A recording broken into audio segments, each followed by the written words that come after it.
Thank you everyone for joining the Contracts and Research Law track. My name is Jeff Warner. I'm the Director of the Contracts Office here at the University of Central Florida. And the first session we have for this track is on Subaward Compliance. In recent years, the regulatory burdens associated with issuing research subawards have grown significantly. So this session will help educate the research community on the importance of subaward compliance throughout the award lifecycle. Today, we have three presenters. We have Tamaria. Tamaria serves in a leadership position as the Assistant Director of Sponsored Programs Subawards at the University of Central Florida. She has a Master's of Business Administration and a Certified Research Administrator. She serves as the Project Manager for the FDP Faculty Engagement Working Group and has worked in the research administration field since 2008. Elena serves as the Subaward Specialist with the Subawards Division, Sponsored Programs at the University of Central Florida. She has a master's degree in linguistics and intercultural communications. Her experience includes cradle to grave contract management, and Elena joined Sponsored Programs in December of 2020. Nicole holds a master's degree in communication and a second master's in communication disorders from the University of Central Florida. She is a certified research administrator with over 25 years of experience in research administration at the college and central offices level. Before we get started, I just want to remind everyone that this is going to be recorded. Questions will be addressed as we go through the presentation, but we'll sort of pause and wait for everyone to get through the slide, and then we'll address the questions at that. Feel free to enter them into the chat. I'm going to be monitoring the chat, and I'll be able to share it with the group. Thank you. Thank you. Thank you. Next slide, please. Elizabeth, can you go to the next slide? Thank you. Welcome, everybody. Today, we're going to talk about subaward compliance. Before we begin, we're going to talk a little bit about our objectives.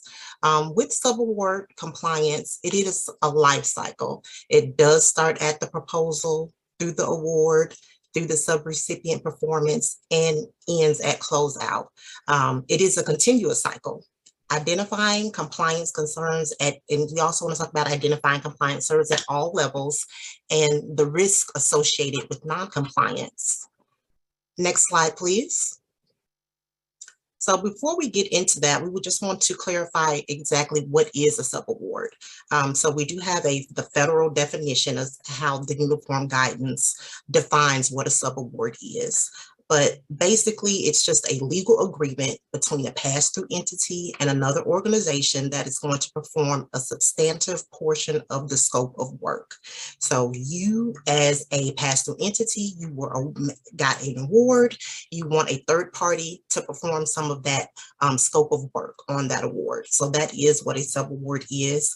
I also want to call out that it does not matter what you call that subrecipient or that agreement when you issue that document. That when you have a subaward, it depends on the nature of the legal relationship and the responsibilities of that third party, regardless if you're calling them a subrecipient or a vendor or a consultant. What matters is that relationship and what portion of that programmatic work that they are carrying out. Next slide, please. So with what a lot of people do not know about subawards is that subawards are regulated. Everybody is aware of the Code of Federal Regulations. Subawards is also regulated by the Code of Federal Regulations. Subawards are not handshake agreements, heavily regulated, and they have to be managed as such. In making subawards under an award, a subrecipient and a pass-through entity must also comply with those federal requirements, the cost principles, the audit requirements, everything contained in 2 CFR 200 and the FAR if this is a contract. So that does address subaward administration. It addresses subaward monitoring, management, and subaward closeout. Next slide, please.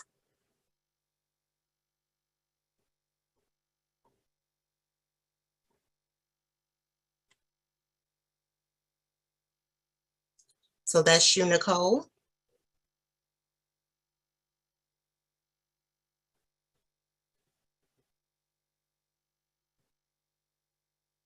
think she is muted.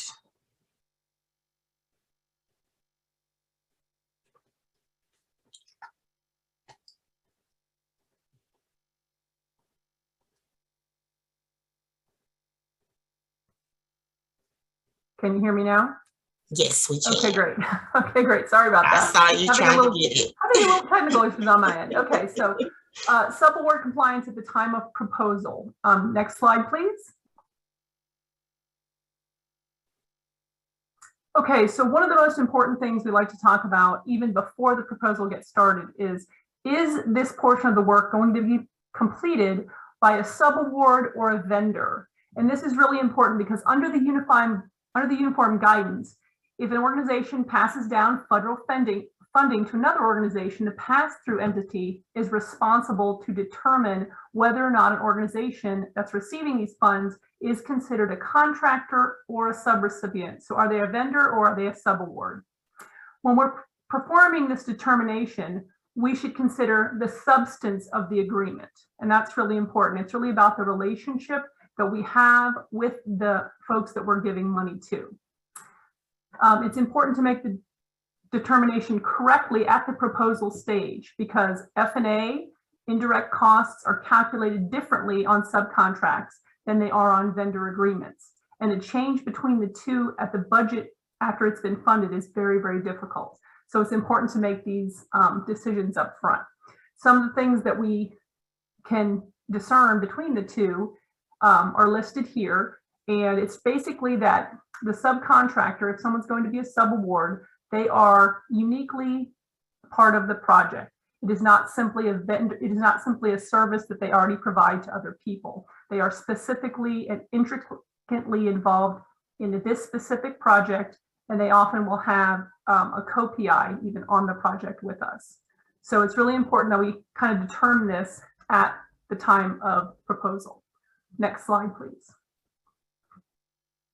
So this is a little chart that we use to kind of make it easy for everyone. We pass this out to our department levels to kind of help determine what we're going to classify this subaward as, whether a subaward agreement or a vendor agreement. So if it is a subcontract, it's going to require prior approval of the sponsor. If it's a vendor, it doesn't require prior approval of the sponsor. We just bid it out, and then later we determine, once the award is funded, we determine who we're going to go with for a vendor. Since going back to the subcontract, indirects are only costs are only assessed on the first 25K. So that's really important because if it's a subcontract, we're only getting indirect on the first 25,000. But if it's a vendor, we're assessing indirect costs on the entire amount. So this is really important, again, to determine at the proposal stage, because if you change it later or try and change it after it's funded, it's much more difficult, and then also changes the budget. Okay. Subcontracts are exempt from sole source, and subcontractors are subject to federal subcontracting and monitoring requirements, which is also more responsibility for the university or the entity that's the pass-through entity. If it is a vendor agreement, it is not subject to federal subcontracting and monitoring requirements. Really important to know up front what we're getting into. Next slide, please. So here at UCF, we actually have a form for this. It's called our Subaward Predetermination form. This is a form that's a tool that we developed and we're using here at UCF to determine what the subcipient's role on the project is going to be. And we use this at the proposal stage or even before the proposal stage as the PIs are getting ready to develop their budget and submit their work. Next slide, please.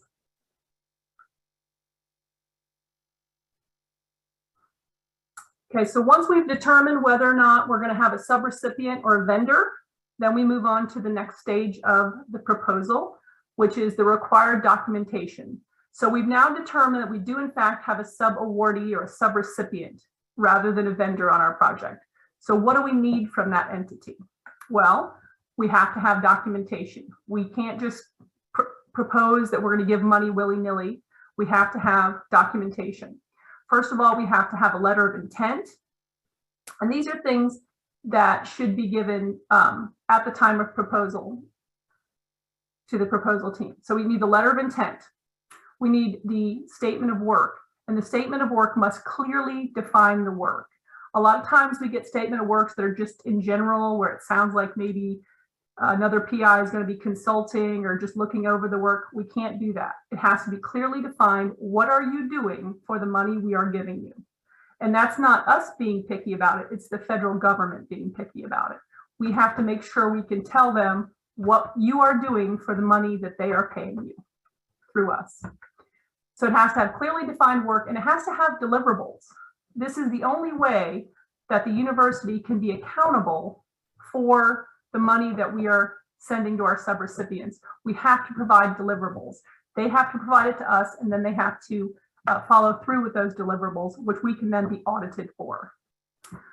They have to provide a budget and a budget justification. They have to provide a commitment form.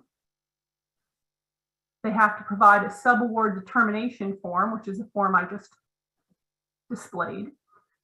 And then they have to show us their federally negotiated F&A rate. So at this moment in time, we're going to do a poll. So I'd like to do a poll question. Elizabeth, if you can run our first poll question.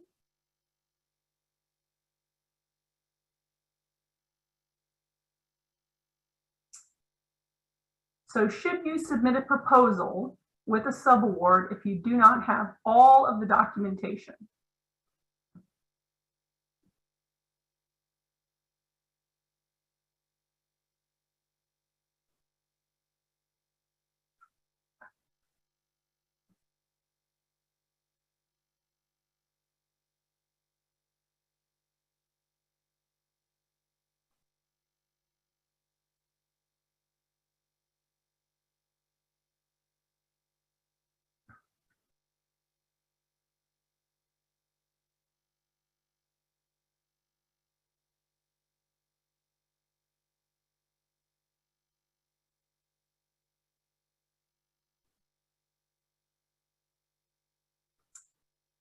Okay, so most of you said no. Most of you said no. So 63% of the responses came in as no, we should not submit that. The other 36 came in as it depends, and a few folks, 2% said yes. So, so the really answer here is it depends, right? Because if you look at what I'm saying about preparation is the key, that's true. But of the things we have listed here, really, there's only a few that are required by the funder at the proposal stage. So at the proposal stage itself, what we really need to have is a letter of intent. This is just a letter stating, yes, we agree to these terms and we're going to do this work for this amount of money. We need a clearly defined statement of work, and we need their budget and budget justification. That is what is required by the funding agency. The other forms that we have listed here is what is required by UCF. So really the answer is it depends. Do we have what we need to be able to submit this proposal to the funding agency? And if that answer is yes, then we can go ahead and submit.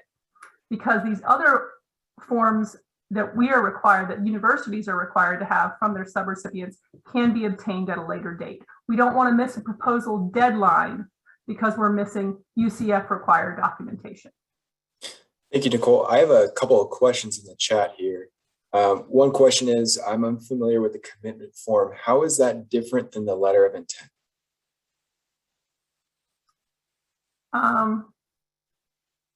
Tamiria, you want to answer that one? Sure, Nicole. A letter of intent is just an authorization that you're giving to your entity, whoever the pass-through or the prime sponsor is going to be, to say that you do agree to complete this portion of the work, that it has been reviewed by your authorized official. They agree to these rates. They agree to this budget. They're allowing you to use their resources. So it's a letter of intent, or it could be called, sometimes you hear it called letter of commitment, that you are committing your institution is committing your resources to the project. At UCF, we are part of the Federal Demonstration Partnership and the Clearinghouse, because those are two separate things. So all of our information is available in the FDP Clearinghouse. For our subrecipients that are located in the the FDP Clearinghouse, we only require a letter of intent or commitment, because we can pull all of the rest of that information. For entities that are not in the FDP clearinghouse, we require a subrecipient commitment form. So it has that additional audit, compliance, and regulatory information that we're going to need to be able to issue the award and do the risk assessment. Great, thank you. Thanks, Tamiria. Okay, so moving on, next slide, please.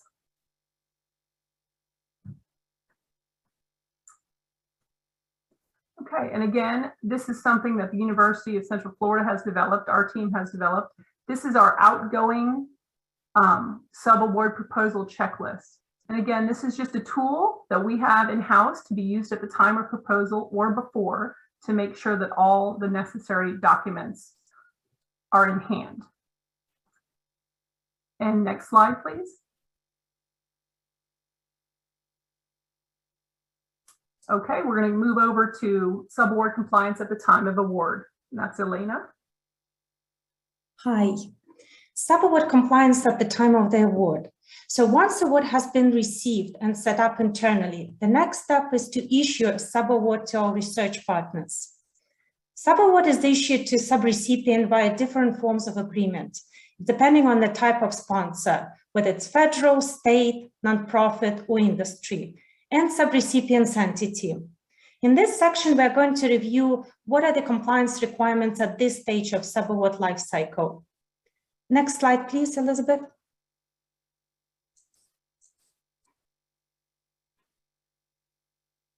Oh, no, I think there is one before that. Yes, this one. So there are federal and there are internal requirements. First, we have to consider our own administrative requirements. So we gather all required support documents. Usually they should be the same as at the proposal stage and follow the same checklist. And also ensure that they match our internal records. We review subaward package for any changes in scope or budget and inclusion of all required documents.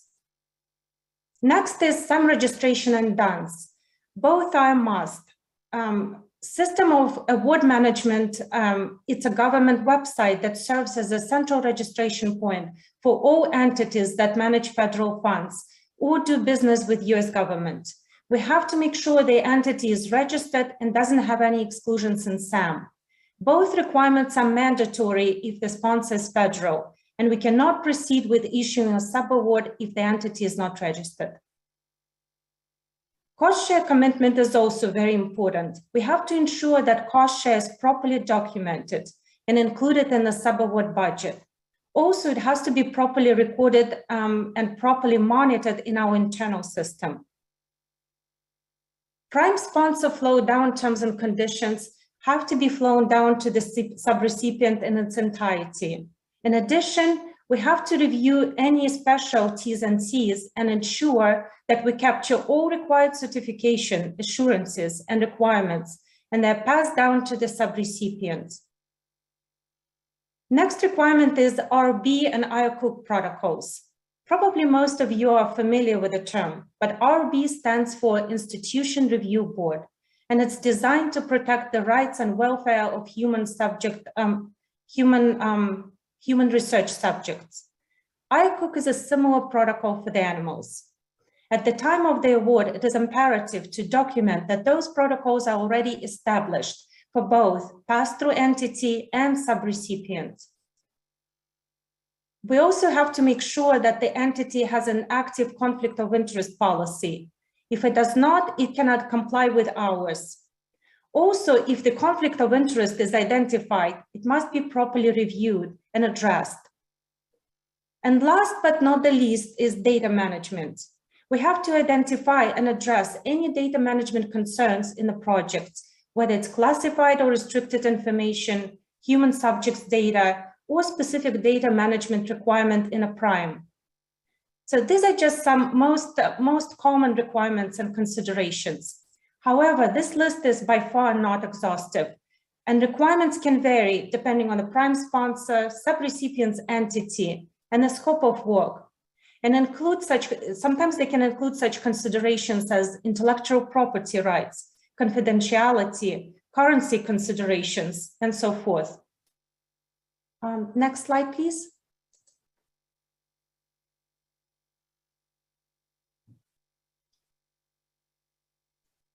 So once all the necessary documents and approvals are obtained, the next step is to assess the overall risk of the subrecipient and the project. The uniform guidance requires pass-through entity to evaluate each subrecipient's risk of non-compliance with federal statutes, regulations, and terms and conditions of the award, and implement appropriate monitoring measures if appropriate, if necessary. Next slide, please.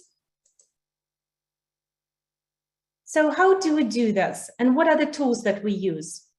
One of the tools that we use here at UCF is a risk assessment questionnaire. It is an Excel form used by UCF to determine the overall risk as it relates to both subrecipient's organization and research project. Another tool is FDP Expanded Clearinghouse. The FDP stands for Federal Demonstration Partnership, and it's a cooperative initiative among 10 federal agencies and about 200, I think it's over 200 institutional recipients of federal funds. And the purpose is to reduce the administrative burden. The FDP Expanded Clearinghouse is a web-based repository for FDP entities to enter, upload, and update, if necessary, all information about their organization. Another tool that we use at UCF is Visual Compliance. It is a software that provides restricted and denied party screenings. It screens both the subrecipient's organization and subrecipient's PIs. So SAM.gov. So as I have already mentioned, it is official US government system that serves as a registration point for all entities that receive grants or work with the US government.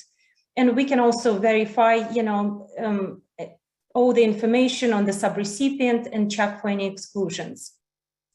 Intellect is another web-based repository that contains information on all entities, both educational institutions and private companies, and could be a great resource. And finally, single audit. We have to review single audit reports to make sure that there are no findings or deficiencies in managing federal awards. If there are findings or significant deficiencies, then we have to make sure that the management plan is in place. If the entity is not subject to single audit, we can ask subrecipient to fill out a UCF's audit and questionnaire and financial questionnaire form. And they can also provide supporting financial documents, could be mini audit or financial statements. So in the next few slides, I wanted to share some of the examples of the tools that we use here at UCF. Next Elena, slide. Sorry, before you proceed, there's a question in the chat. If a sub is not required to have a single audit as they are a foreign or for-profit entity, are you asking them to update the financial questionnaire annually? Yes. Yes, because for the subawards, we have to, we don't just assess the risk at the time of the subaward. We actually continue to monitor the subrecipient throughout the period of performance. And those, since financial information can change for the companies, and we have to identify if there's any risks. So we actually do request the subrecipient to submit updated information annually, when possible. Thank you. Elizabeth, oh yes, thank you. So this is the example of risk assessment questionnaire. So it's basically an Excel spreadsheet that we use to determine the overall risk, how it relates to both subrecipient's organization and research project. As you can see, the form is comprehensive and covers entities registration, any debarment or exclusions, conflict of interest policy, subrecipient's procurement, financial systems, how old is the institution, and also their experience with awards. Also, it covers the results of single audit and all information pertaining to the projects, both financial, deliverables, and so forth.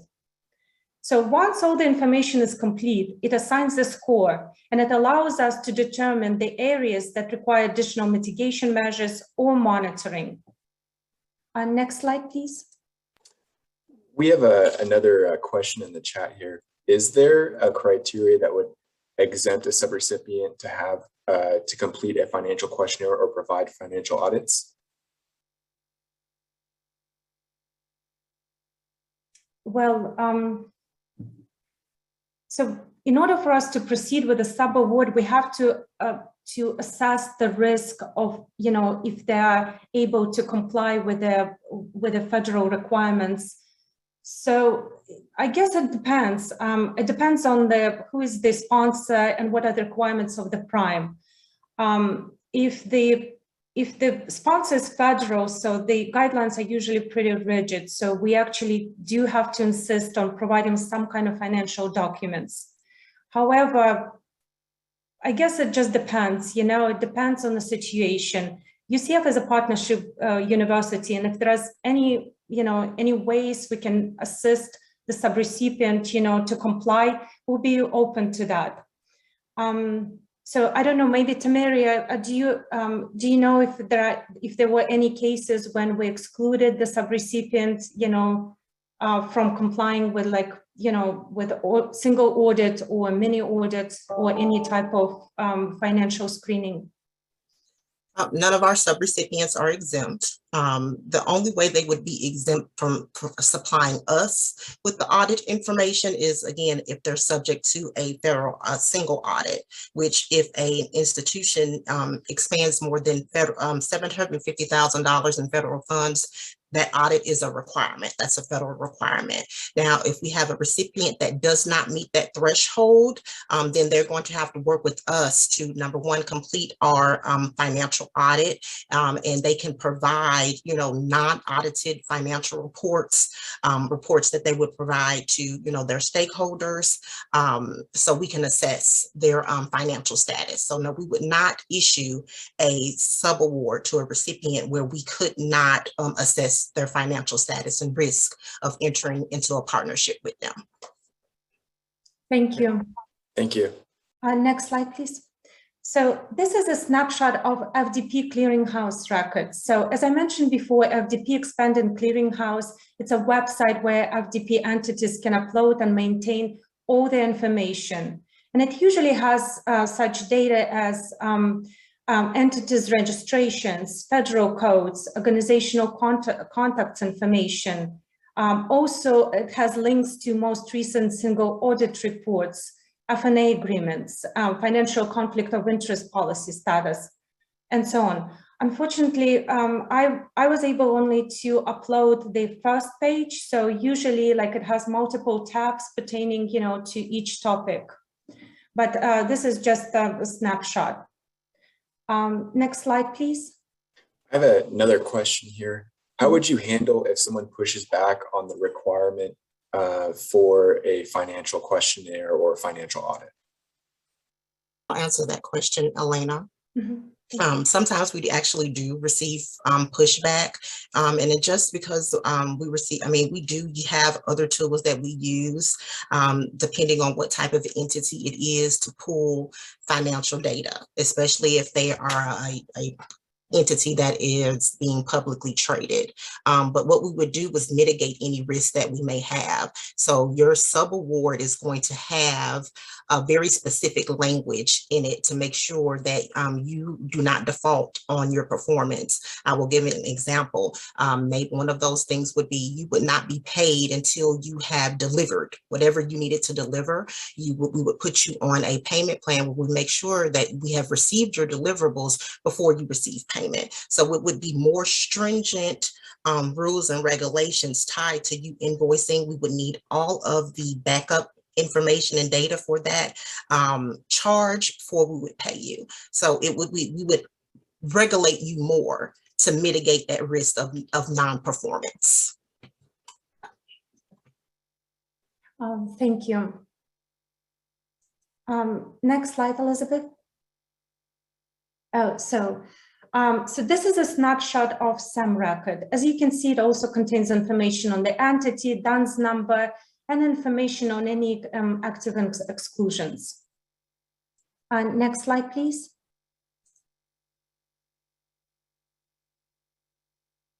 Mitigating risks. So once the concerns are identified, how do we address them and how do we mitigate the risks? Oh, okay, thank you. In accordance with uniform guidance, pass-through entity is required to implement risk management tools to ensure compliance with program requirements. In this section, I'm going to share some of the strategies and tools that we use at UCF to address the concerns or specific risks. So there is a variety of techniques and tools available to us at this stage of the subaward to make sure that subrecipient adheres to all the requirements.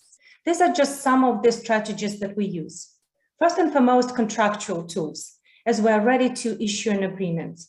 In addition to the actual award, we have to make sure to include all special T's and C's and provisions, certifications and assurances outlined in the prime award, and they have to be easily identified. Also, depending on the level of risk attributed to the subrecipient, use of agreements template is also a great tool.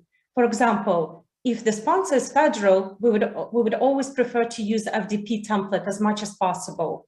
However, if it is an industry grant and does not have a lot of requirements, we would use UCF template to make sure that the research framework is clearly defined and all considerations are addressed. Could be intellectual property rights, governing law, dispute resolution, and so on. If any specific concerns are identified, for example, patent rights, expert control, or specific data management plan, we can also add contractual language to address it. Deliverables and reporting requirements is also a great tool, not just to address the risk, but also to monitor subrecipients' work. In addition to deliverables specific to the scope of work, we can add technical reports, financial reports, intervention reports, and equipment and property reports as well. Next slide, please. Thank you. So training and technical assistance. So we can also provide training assistance as needed. Training on procedures and financial processes can be provided by research administrators. For example, how to submit invoices, how to request revisions to budget or scope of work, or any modifications. So technical training can be provided by the department and PI. And also occasionally we do site visits to provide hands-on training and instruction. Non-compliance monitoring and enforcement. So withholding subaward until all requirements are met is probably the easiest and the most effective one. We will not proceed with subaward until all documents are in place. Disallowing cost when cost is not compliant. Withholding payments until deliverables are met. And finally, as the last resort, suspending or terminating subaward if the subrecipient is not complying. So these are just some examples of the tools and strategies that we can use. However, we have to remember that each subaward is different, and we always have to use critical judgment and keep an open mind as we walk through those compliance requirements and considerations. Well, thank you. And next slide and next section, please. Thank you. Thank you, Elena. So now we're going to talk about subaward compliance during the monitoring, during the performance of the award up until closeout. Next slide, please. So wonderful. We have our proposal, we have our award, we've done our risk assessment, we've issued our subaward. And for a lot of people, particularly our PIs, they think that is where our obligation ends. Actually, it is just beginning. Surprise, to CFR Part 200, our Uniform Administrative Requirements, Cost Principles, and Audit Requirements for Federal Awards actually tells us what we must do with our subrecipient. So when you have those questions, when your PIs and your departments come back, you know, why do you need this information? Why do I have to do that? We are federally required to monitor our subrecipient, even with it gets down to, it gets very detailed in some of the things that we must do as pass-through entities. We have to remember that since we are receiving these funds, we are federally required to monitor the activities of our subrecipient is necessary. We have to ensure that the subaward is used for authorized purposes. We have to be in compliance with those federal statutes and regulations, terms and conditions of the award. And we have to make sure that our subrecipient is meeting the performance goals of that project. So it's a lot. It's a lot that you must do after you have that subaward in place to make sure that we are being federally compliant. Next slide, please. So this is going to talk about some of our monitoring tools and how you're able to accomplish that, because I always preface subawards as you are a parent and you have had a baby. Your subrecipient, that is your baby. You are responsible for everything that that subrecipient does. And so when we have subrecipients that are having issues, maybe subrecipients that have not ever received federal flow through before, how do you assist them? Because here at UCF, we do not restrict doing business with different recipients just because we may feel that they're high risk. We use tools in place to make sure that we are still compliant, and we put tools in place to make sure that they are successful. One of those tools is providing training and technical assistance. You can perform on-site reviews and desk audits. I can definitely speak to both of these. Here at UCF, we have a major project cooperative agreement and the cooperative agreement is all subs out in Puerto Rico. So that was very new for us. It was very new to them, and we basically had to take the whole team down to Puerto Rico to train them on how to submit the award, train them how to manage their awards, train them on how they are a subrecipient, what are their responsibilities, what they must do. So we took those steps to ensure compliance and to make sure that they are successful. So these are some of the things that you can do if you have a subrecipient that you want to work with or that you need to work with to help them be compliant. I'll give another example with arranging for agreed upon procedures and engagements. We may have subrecipients that we have a lot of rules and federal guidelines in our federal pass-throughs, like conflict of interest, sexual discrimination. Do you have these policies in place? Some of those institutions may not have those policies in place. So we allow them to use and apply our policies. They agree to use and apply our policies so they are compliant. So just so there are things that you can do actually to help and assist your subrecipient in being compliant if they are not. And that's what we like to do here at UCF. We have another question in the chat. How much of the monitoring do you put on the departments, if any, or is it all done centrally? It is a shared responsibility. All of the monitoring is definitely not done centrally because with the programmatic work and the technical scope and aspect, that has to come from the PI directly. You have to think about things like invoicing. Our PIs are required to review each invoice to acknowledge that those technical reports and those deliverables have been received before we're paying them. You have to think about cost share and things of that nature. So it is a shared responsibility throughout the whole university, but the PI does have a major portion of that responsibility, specifically handling anything with technical reports, deliverables, and invoicing. We have a follow-on question in the chat. There is an insurance by compliance by Subaward report. How often do we need to submit to the sponsor to stay in compliance? That would depend on your sponsor. That would depend on your sponsor. For us, with our subrecipients and on their invoices, they must have their certification that they certify to everything is true. I mean, that is actually a federal requirement, and that is built in into that. So they have to comply. They have to make sure that what they're submitting to us is true, accurate, factual. When we look at those invoices to make sure that we do review them, but they have to certify that they're correct. What they're sending us correct, that work actually took place and that is being billed in the scope and that is allowable and is allocable to the project. There was some additional clarification provided for that question.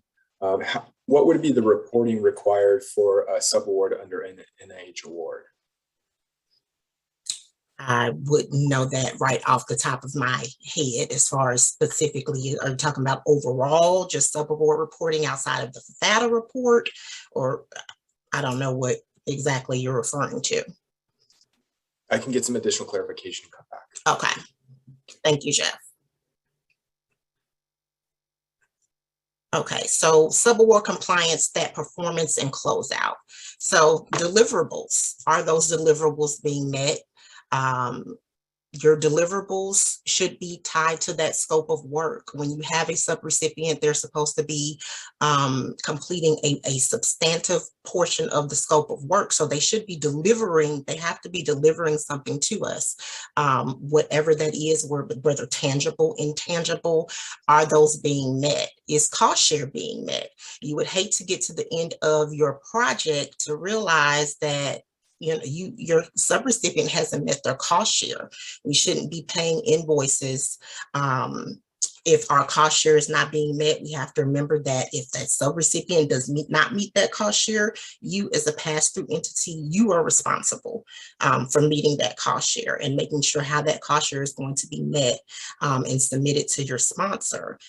With invoices under prime awards, with especially federal awards, when we receive an invoice, we actually have to pay that invoice within 30 calendar days of receipt.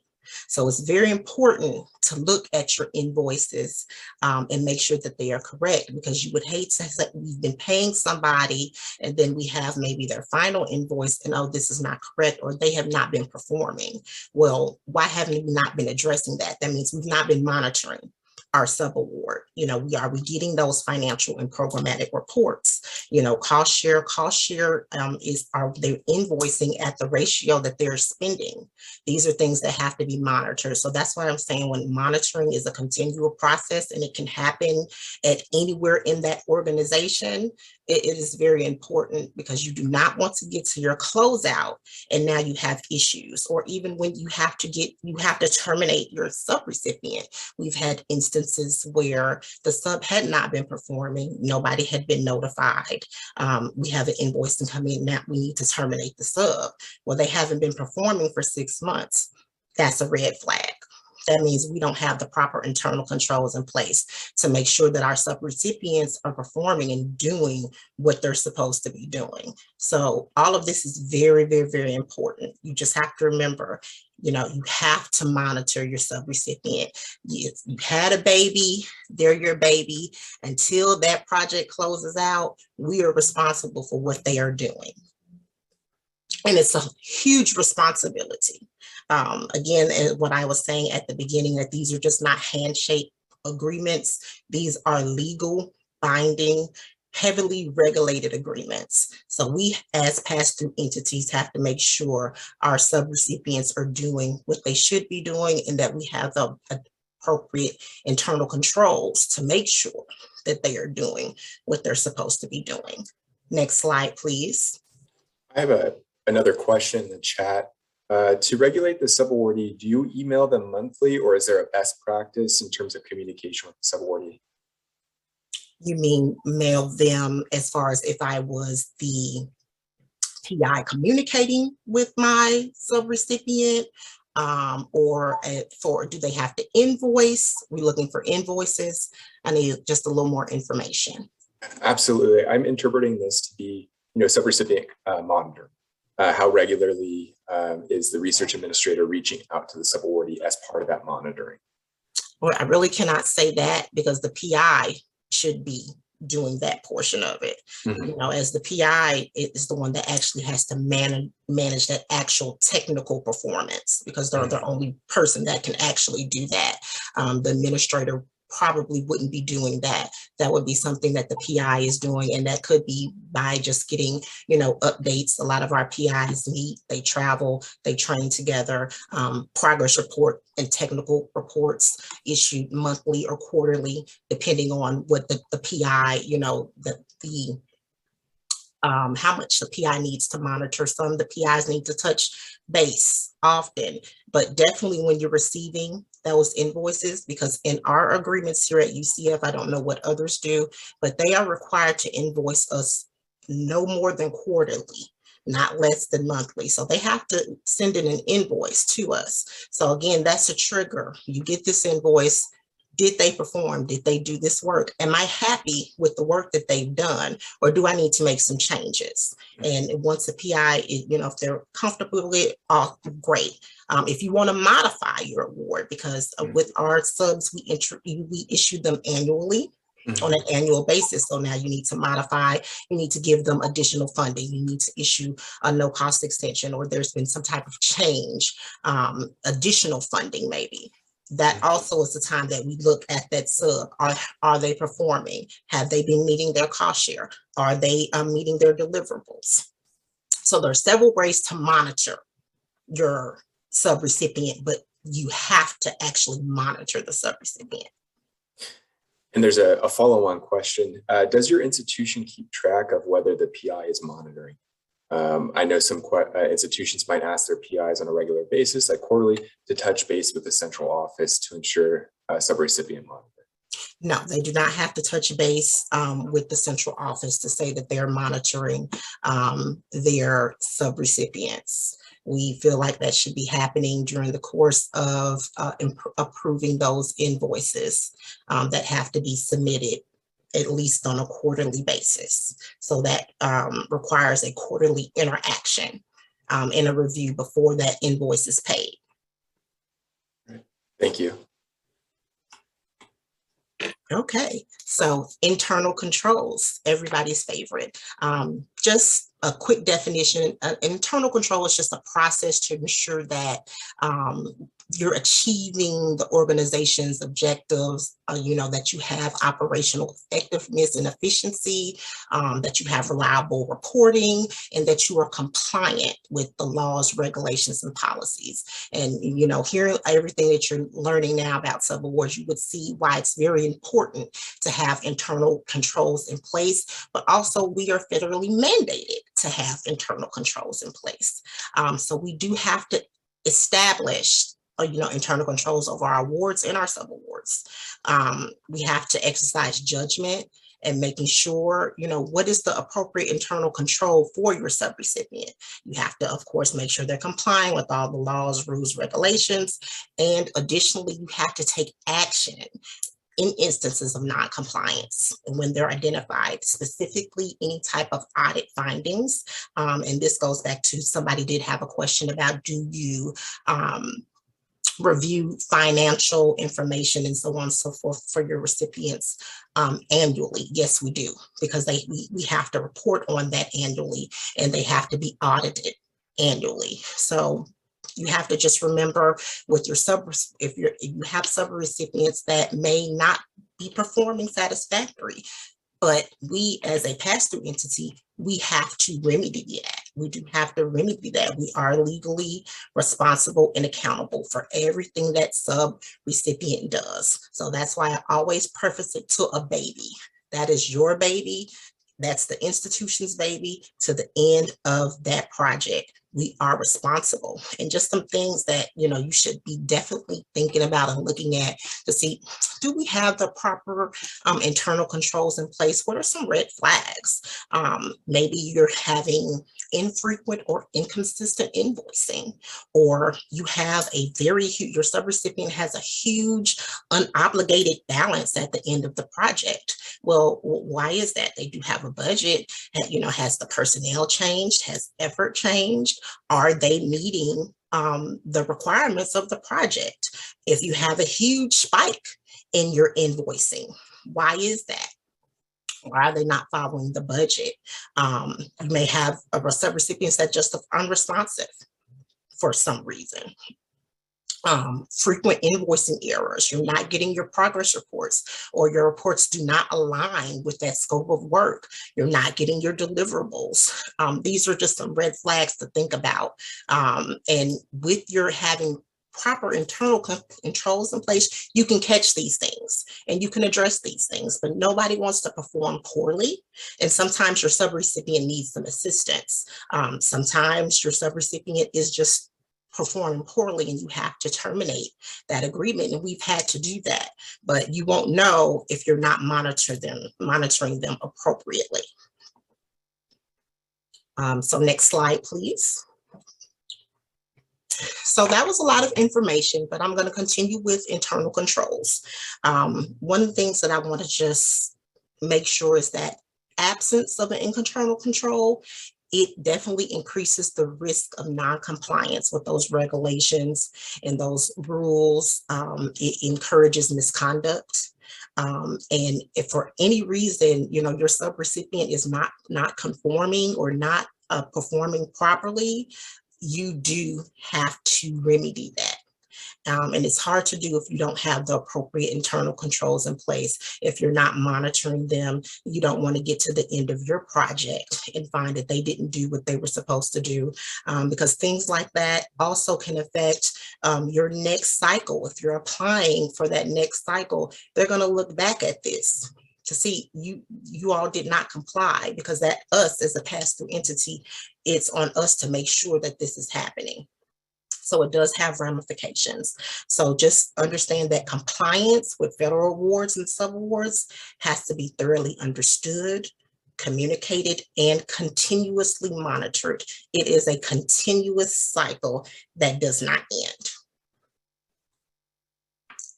Next slide, please.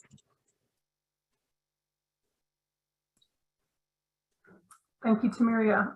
So I'm back with Subaward Compliance and the risks associated with non-compliance. Next slide, please. So, you know, my university is non-compliant. So what? What's the big deal? Well, it is a big deal. And it's a big deal for a lot of reasons, some you wouldn't even expect. So the internal control for us is, I'm sorry, I'm on the right side. So I'm going to run a poll question here just to see if anybody's ever had this. Our second poll question. Elizabeth, if you can run my poll question, please. So has your institution ever been found to be non-compliant in Subaward Administration?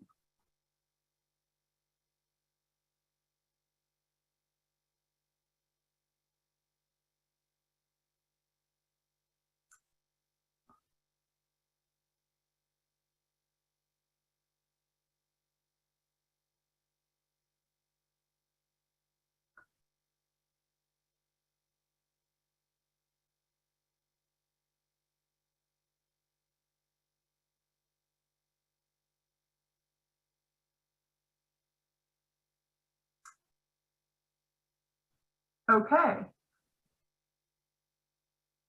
So only a few people said yes, about 5%, 38% said no, and 57% said they are not sure. And that is perfectly okay if you're not sure. The problem with not knowing or not being aware of Subaward compliance, and if you're out of compliance, is the following. Excuse me. So some of the consequences in non-compliance, a lot of them have to deal with your audit findings, right? Just like with the main award, subawards have to go through auditing, and primarily the problems are found compliance and audit findings. Accounts payable, payroll, indirect costs, more importantly, reporting and matching. Matching are a really big thing with subrecipients. We have to make sure they're meeting their match requirements, and monitoring, and then of course reporting. We have to make sure we get our deliverables from our subs. And you think, well, what's the big deal if they're not, you know, if our subrecipients aren't compliant? What's the big thing? Well, the big thing is it affects us. It affects the pass-through entity directly. And what that means is the federal agencies can actually temporarily withhold payments to the university if their subrecipients are non-compliant. They can disallow all or part of the cost of an activity. If they come and audit us and they find that the subrecipients are non-compliant, the federal government doesn't have to reimburse the pass-through entity for it. the federal government can suspend or terminate or withhold federal funds if we are non-compliant, if our subrecipients are non-compliant. The University of Central Florida, the reason I asked my poll question, the University of Central Florida has had this a couple times over my experience here.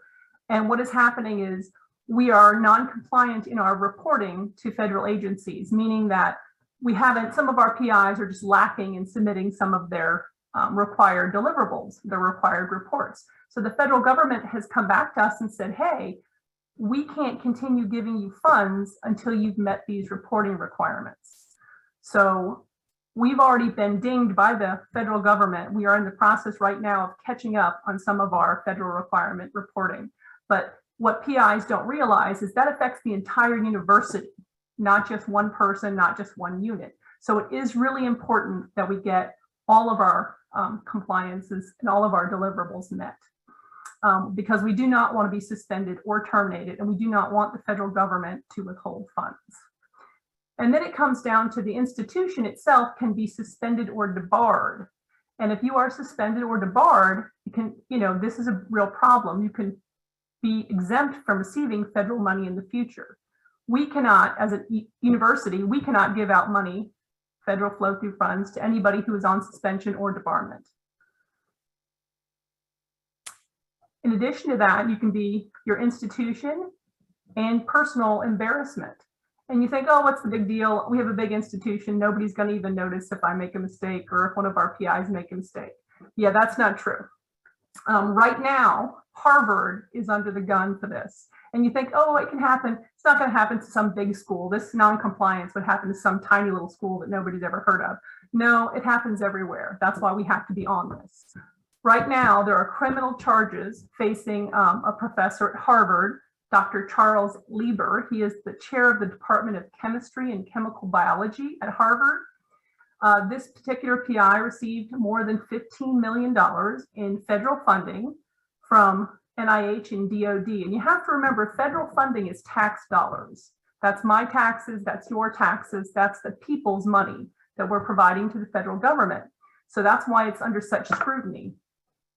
And he is actually being charged right now in federal courts for tax evasion.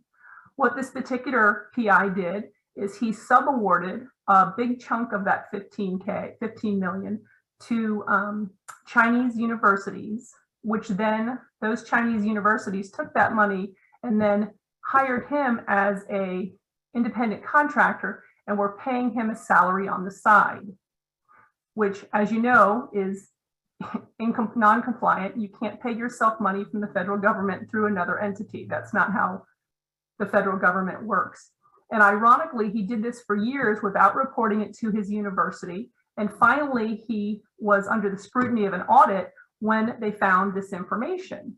When they found this information, after all the kind of illegal and non-compliant, inappropriate things he did, they were finally able to charge him with tax evasion of all the things.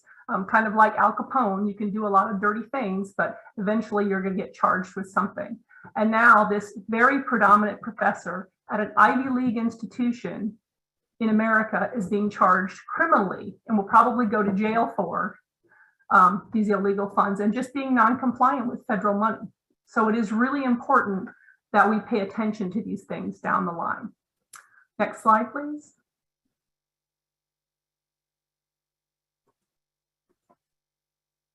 So at the end of the day, how do we remain compliant?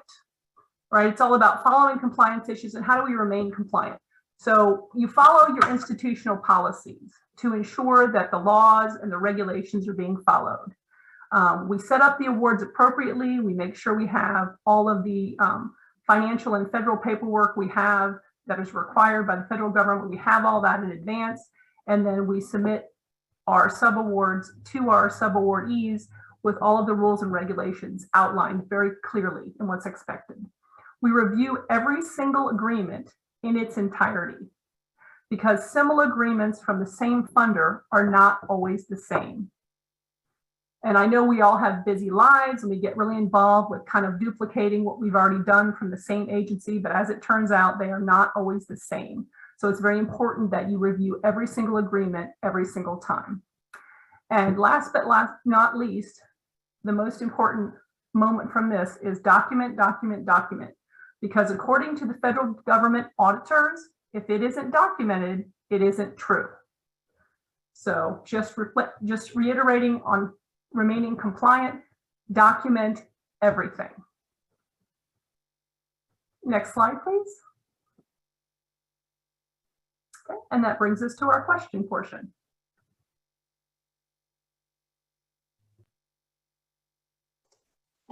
So I think we have addressed all questions in the chat. However, there was a general question to the audience about any good software tools that can help with subrecipient monitoring. If this panel has any suggestions, or if anyone on the call has any suggestions, please feel free to post it in the chat.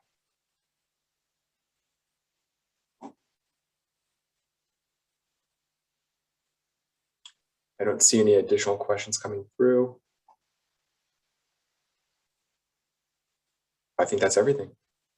Thank you so much. This was a very informative presentation. Very well done. Thank you again.